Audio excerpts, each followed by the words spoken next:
Well, hello, everyone, and welcome to another True You podcast with me, Paula Burns, wedding planner and creative business mentor. This is a place where we have open discussions to understand who you are in order that you can live your life to the fullest.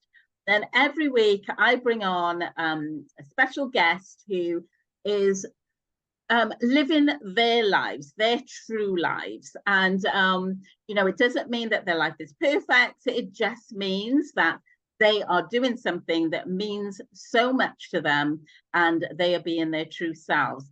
And hopefully this will inspire you as a listener into how you can do the same. So this week, I have a great guest with me, and I would like to welcome Kamini Wood. Hello, Kamini. Hi, Paula. It's Kamini. Kamini. Do you know what? I should have checked that before we started. Sorry. I should have reminded you. I know. But Kamini. I am a big one for names because I do this or say this all the time to my clients, own your name, make sure that people get it right, and see, I made that rookie mistake, not checking that. But it's a beautiful name. Thank you. Very different as well. So I'll ask you a bit about backgrounds of that anyway after, but tell everyone, what is it that you do? So I actually am a human potential coach. So what that really means is I'm working with people one-on-one, helping them understand what might be holding them back, whether it be professionally or personally. The work that I do is helping individuals understand what those false narratives, false beliefs are that are truly keeping them from living the life that they really want. Hence why I call myself a human potential coach, because we all have so much potential within us. Sometimes we just need a little support trying to figure out what's hiding in the background so that we can move ourselves forward. Yeah. Was that a description that you created? Absolutely. Well, it came out of the idea of, people saying, well, I'm a life coach. And people are like, what does that mean? I can do life. I don't need a coach for life. I mean, we're all doing life. And I really realized that my niche and where I found my true calling was helping people understand themselves on a deeper level. And so what does that mean? Well, when I have that deeper understanding of myself, I can actually live into my inner potential, my true intrinsic potential. And that's where I came up with the moniker human potential coach. I absolutely love that because you put your own stance to it. It is something that is unique to you, what you do. And it's very similar to myself because I'm a business mentor, but I'm not just a business mentor, I'm a creative business mentor. So I've put my own prefix to it, just the same as you have, because we know that we're all individuals. And that's a really important aspect, is to know, well, what do you bring to the table apart from, that's different from what everybody else brings to the table? Because as you said, it is a very busy pool, isn't it? When you talk about coaches, there is Yes. so many people out there. So it's really good. I love the fact that you put your own description to that. What is it that you love about what you do? Oh, gosh, there's so many things that I love about what I do, but I think it all boils down to being able to witness somebody else coming home to themselves. There is just something so powerful of being that person that gets to hold that space for the other person, for them to truly embrace who they are and come to that place of self-acceptance and being able to then make decisions and take committed action to move themselves forward.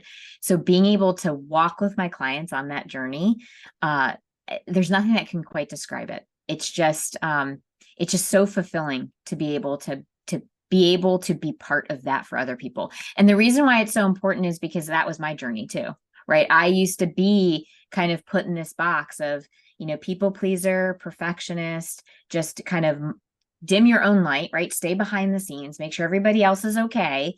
And then, that was kind of your purpose or my purpose. And realizing that, no, my worth doesn't come from doing like everything for everybody else and making sure that they're okay. My worth is already because it comes from me, my essence, my being.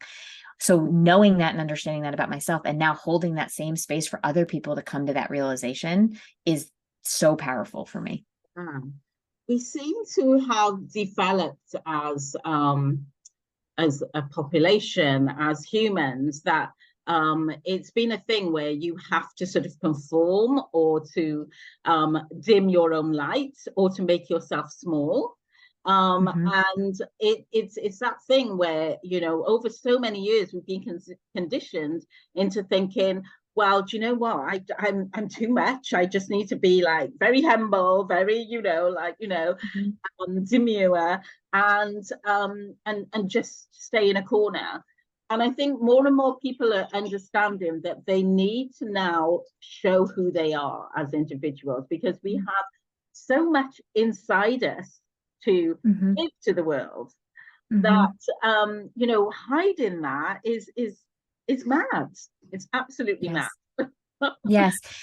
And I think it comes from you know, one of the things that I know that I personally struggled with was, if I let myself shine too much, I don't want to become arrogant. Right. And I think there is a fear of arrogance, or, you know, as a society, maybe, oh, people who do shine their light, they're just being showy. And that's not it at all. There's a difference between being showy and just owning your space and owning your being and saying, this is who I am and I'm okay with it. That's totally different than being a show off. Yes. Yeah, it absolutely. So I want to take you back a bit, because obviously this is what you do now, but I love to find out a little bit about the story and how did you get here. And so I want to take you back to your childhood, because childhood stories have a way of igniting something in us that brings us to the path that we're in. Sometimes it's not directly, and it's indirectly, but I like to have that conversation just to find out, what was your childhood like, and what were you like as a child? Yeah, I love that, because you're absolutely right. Only in hindsight now can I say that, yes, absolutely, there's a through line. So I grew up in a small town in Connecticut, predominantly white. Being an Indian child, I definitely looked different. My name was different. So I stuck out quite a bit in school. And I think in hindsight, that's where a lot of the people pleasing perfectionism started, was wanting to be part of the group, wanting to be accepted, knowing that I was shy, right? So it's just, you end up not wanting to make mistakes because it'll cost too much attention. You want to people please because if people are happy with you and they're okay with you, then you're going to be accepted. This is how the 5-6-year-old me was figuring things out. And then on top of it, my parents, being immigrant parents, they were working really hard. It was just my sister and I, and they were trying to provide for us. And so there was a part of me also that didn't want to be a burden to them. And it's not because of how they showed up. It was my personality trait that led me down that path. But again, perfectionism, right? If I'm doing things perfectly, if I'm not messing up, then I'm not being a bother to them. They can concentrate on what they need to concentrate on. So, again, I had a great upbringing. I don't ever look back and say, oh, that was terrible or awful. None of that. My parents are amazing individuals. I'm so grateful and thankful for them. My sister's wonderful. But in hindsight, that's where my story of needing to please others started. Right. And that's what I carried through into adulthood. And so I, was on the trajectory of just so I worked in the .com industry. I then ran a law practice, and all the time that I was in those different roles, I was always falling into this role of, helping others figure out what they needed or what would make them successful. So there's always this element of understanding people, what they needed, what would light them up, what would motivate them, what was their intrinsic needs, what was it that mattered to them, and then helping them figure out a way towards that. So through that process from a professional standpoint, and then through my own self-growth, right? So I'm a mom, and my kids are my best teachers. I will always say that, completely own it. My kids started showing some people-pleasing perfectionist tendencies. And so they were the mirror for me to recognize, okay, that's coming from me. So I was doing my own self-work. As I did the self-work, as well as a professional, I realized that was really my calling. The two kind of matched and married one another. And that's when I decided to create my practice about 6 years ago, where I am now just focused on working with people one-to-one. to help them understand themselves better. Definitely a journey, isn't it? And connecting those dots. I love hearing that story when you connect the dots and you realize, you know, where it all came from, because it's, you know, it is such a journey, and life is a journey. A lot of people feel like if they're in a certain place right now, that they can't really move to another space, or they can't really sort of like improve their lives in any way because they are in this space and they just can't see a way out of it. When in fact, as you said, you know, you haven't got, you know, the way you were as a child, it's just your stepping stones, you know, and all the different experiences that you go through life is your stepping stones. And so when you move to the next one, it's like, oh, I can see how much I learned from where I was before that's helping me with this new step. Yeah, exactly. So, yeah, it really is an element of that adage that life is happening through us and for us. And when we really come home to that statement, it makes so much sense that the things that we're experiencing are happening for us, and how can we utilize that experience to grow through it. Yeah, absolutely. So I want to ask you, did you ever feel like you lost your way during all of your sort of like the things that happened to you? You've just talked about it being a journey. And sometimes people say, yeah, I came to that point where I did feel like I lost my way, which is why I had to create something that was new. And sometimes we lose our way a lot because I think, you know, when you lose your way, those are the times that's giving you that message to say, stop, stand still, let's see where your next step. So with it any sort of instances that you can sort of recall where you felt like you lost your way? Yeah, I mean, I would say that I probably definitely have them throughout just my teenage years. I think teenage years are just difficult. I work with teens, so they're stressful. Let's just call it what it is. But I do think that when I was going through that self-transformation, there was a period of what's going on here? What's happening? Because there was that was the moments where things that were held in the subconscious were becoming part of the conscious, and I was becoming aware for me what was going on. And that, I do think, has an element of feeling like you lost your way because you've only known one way of showing up. Yeah. And so then when you're stepping into this new way, it's so uncomfortable that you do feel a bit lost. But then if you just allow for that space to be there and give yourself the time to go through the process of recognizing that this is a journey, right? This new awareness that you're going through allows you an invitation to now say what serves me, what doesn't, allows you the invitation to realign with like things like your values and your beliefs. That gives you then permission to say, okay, so what committed action am I going to take? And that's how you can, quote unquote, find yourself again, right? So for me, it was the discomfort of recognizing how I had been showing up and how it wasn't serving me. That was the period that I would identify as losing the way, and then shifting back into kind of reclaiming myself in a different way, which I will share. Definitely there were people who benefited from the lack of boundaries before and benefited from the people pleasing and had a really hard time adjusting to how I was now showing up. Because and some of those relationships fall off. They fall off. I bet you had people going, well, what's the matter with you? You know, you're not like you were before. You always did this stuff. Yes. Why are you saying you're not doing it now? You know? Yeah. Do you remember back when we, you know, you used to do blah, blah, blah. And it's just like, and also I'm not that age and I've grown.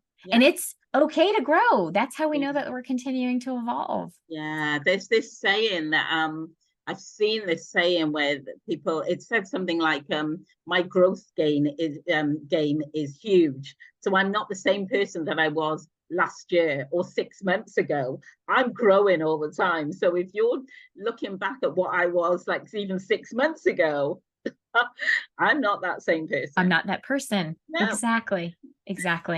We're always growing. We're always growing. And so I feel like this follows on to this question, actually. all the things that people say around us. So, you know, those voices about the things and, you know, that you used to do, or could you, or are you sure you're doing the right thing? You know, all the questioning voices. Mm-hmm. And sometimes those voices in our heads can take over. So we've got our own voices that are questioning, Mm-hmm. you know, are we doing the right thing? And then you've got people around us who are not used to us being the way we are and saying, you know, all these things, you know, are you sure? Is this time? So did you sort of have that? Did you find it scary at any time to move into the space that you are in now? Did you have like the negative talk from people? Absolutely. Yes, absolutely. And again, it goes back to what I was just saying, where people are used to you showing up a certain way, right? And they want you to stay that way because that's a known. That's the known quantity for them. And to your point, though, the voices are going to show up, the naysayers are going to show up, and then it's about actually, what are you saying to yourself? And so, and you're right, our inner voice will actually start to question it. And it is so important to come back to what's of meaning to me, what's valuable to me, not in a selfish way, but in a very self-full way, knowing full well that this is your growth process and allowing yourself the space to do that, right? Because if we continue to let those other voices dictate, we're still living externally. We're not allowing ourselves to live intrinsically from the inside out. And so I absolutely did. I absolutely had those voices. And was it easy? Absolutely not. I'm not here to, you know, make it seem like it's a cakewalk. It's really slowing down, doing that self-work, paying attention to the self-talk, and allowing ourselves to recognize that if somebody continues to be negative around us and is not supportive, that might be an invitation to evaluate that relationship. Absolutely. Absolutely. And that's why our friends and connections, even family sometimes, has to change. As we grow, we cannot have the stuff that keeps that negative, those negative voices going. And I like what you said about, in not a selfish way, but a self-full way. I like that. I've never heard that said before.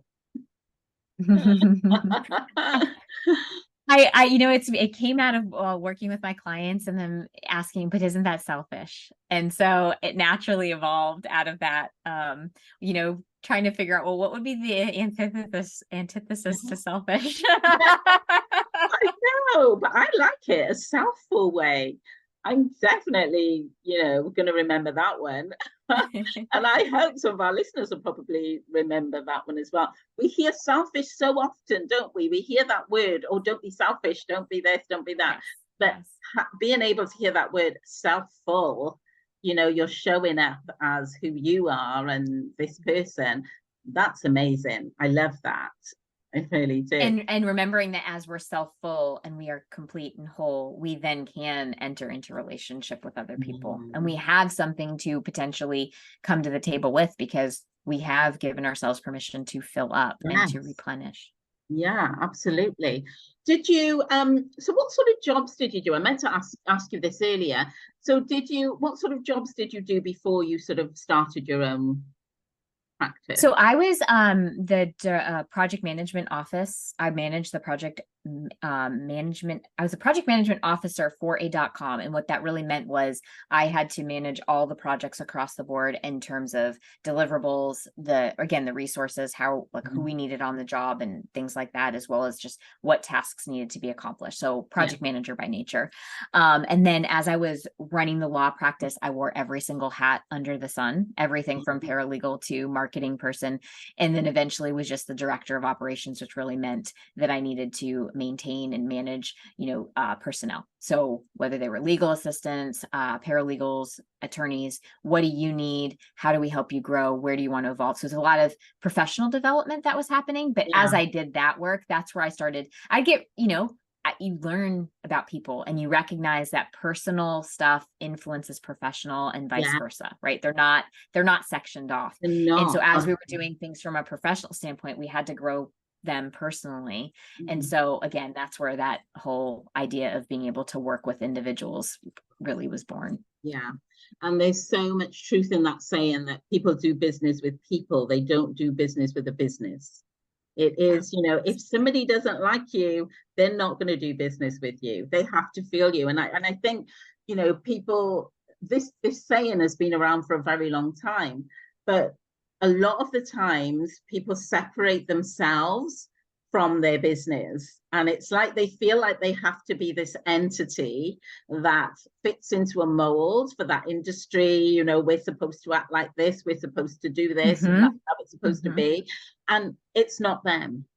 So, you know, and exactly what we were saying earlier in terms of you knew what you brought to the table as a coach and you showed up as somebody who was more unique, and exactly the same as me. You know, I know what I bring to the table as a mentor because I'm a naturally creative person, and I do things like I write sales posts and I write sales pages and I write social media posts that really sort of shine and get people to really stand out, and that's all part of my creativity, and other business mentors don't do that.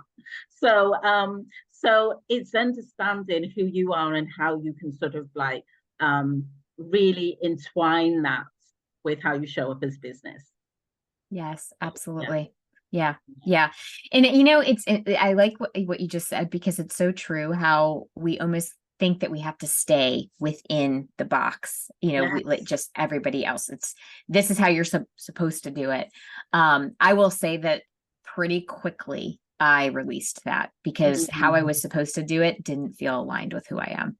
No. That is so good. It's just because, and again, if you tune into that, you will know, it doesn't fit with you. I know when I left corporate, because I was a project manager as well, and I was a business analyst, and I did all of that before I set my business up. And I remember when I set my business up, I was trying to still fit into that very professional mold. And, you know, I'll turn up at meetings and I'll be in this like suit and whatever. And I thought, I don't feel comfortable. I don't want to be in a suit. I want to wear a little dress, and I want to be girly, and I want to be me and happy and fun. And I don't need to be corporate anymore. And you're right, as soon as you realize that, it is such a free feeling, isn't it?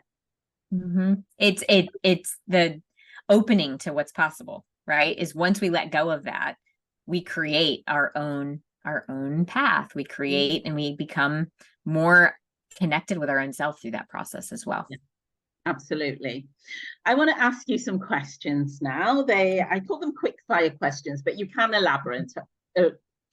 Get my words out, elaborate on them. So the first question is, do you understand what makes you truly happy?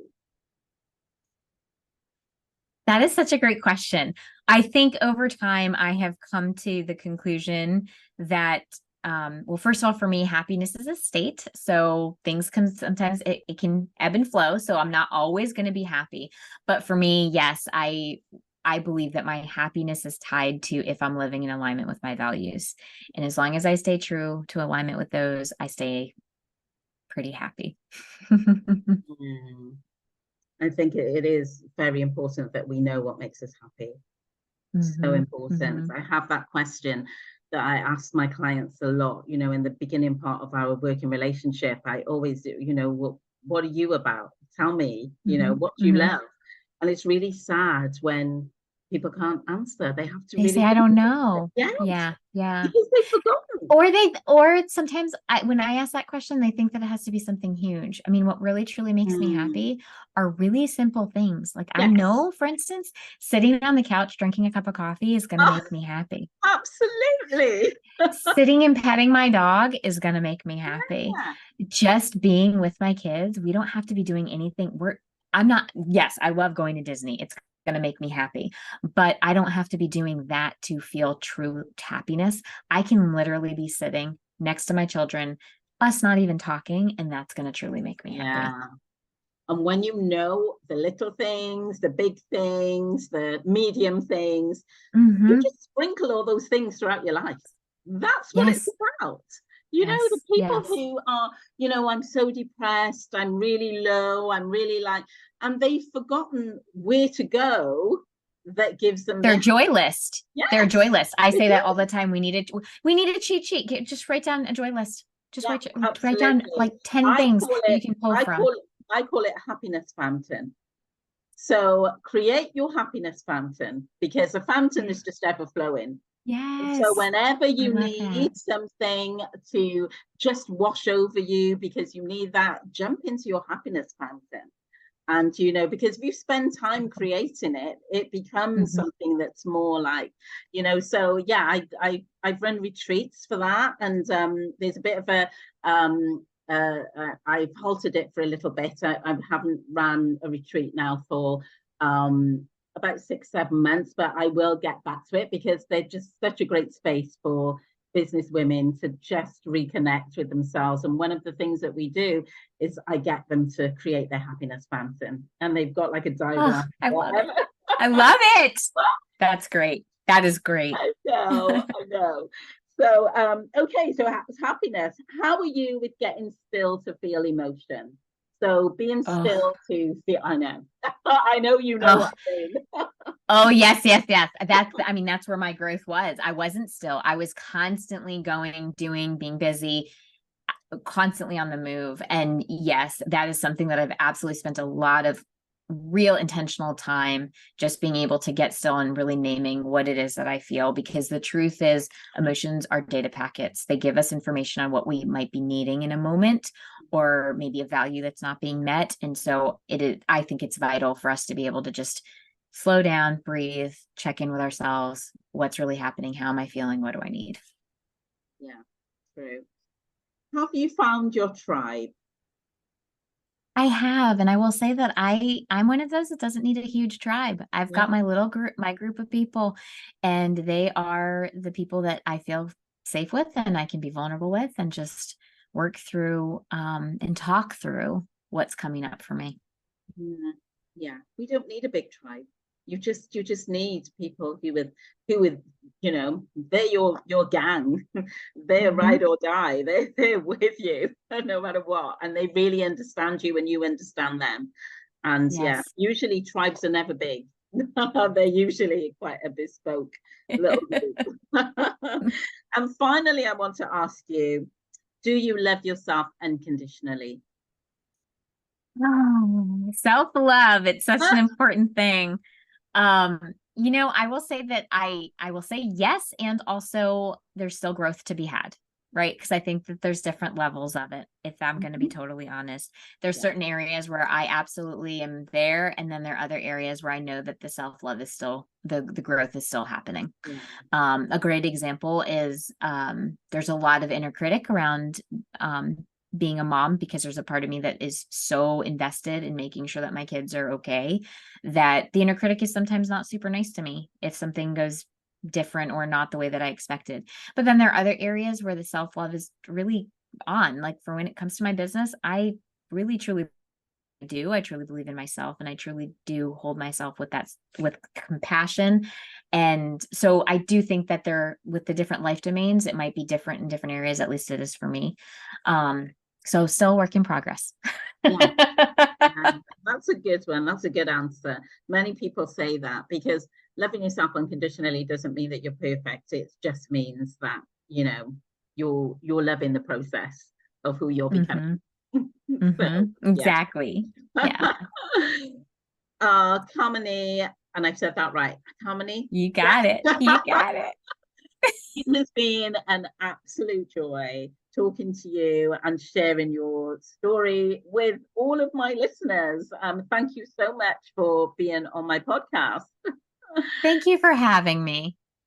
You are so welcome. Where can people find you? I will share your links, but just if you can quickly say where they can find you. Absolutely. On the web, kaminiwood.com, and then Facebook and Instagram, the handle is It's AuthenticMe. Love it. Love it. Thanks again. And to everyone who is listening to this podcast, I will be back next week with another amazing guest. But in the meantime, keep being the true you. Thanks, everyone. Bye.